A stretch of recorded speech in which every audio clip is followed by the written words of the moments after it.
વડોદરા મહાનગરપાલિકા દ્વારા વડોદરા શહેરને સ્વચ્છ અને સુંદર બનાવવાના પ્રયત્નો કરી રહ્યા છે, પરંતુ નિષ્ફળ ક્યાંક ને ક્યાંક થઈ રહ્યા છે.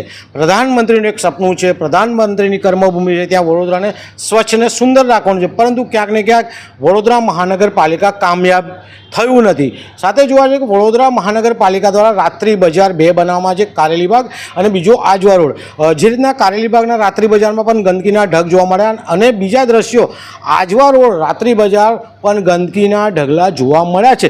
સાથે અસામાજિક તત્વો ત્યાં દારૂ પીતા હોય તેવી માહિતી પણ છે ને દારૂની બોટલો પણ ત્યાં ખાલી મળ્યા છે. એટલે ક્યાંક ને ક્યાંક અસામાજિક તત્વોનો પણ પગ પસેરો છે. અને બીજી બાજુ વડોદરા મહાનગરપાલિકાના જે તે વિભાગ દ્વારા અહીંયા સ્વચ્છતા કરવી છે, સ્વચ્છતા કરતા નથી. રાત્રિ બજારના જે દુકાન માલિકો છે એમની પાસે અસંખ્ય ભાડું લેવામાં આવે છે, તો સ્વચ્છતા પણ જાળવવાનો વડોદરા મહાનગરપાલિકાએ પ્રયાસ કરવો જોઈએ.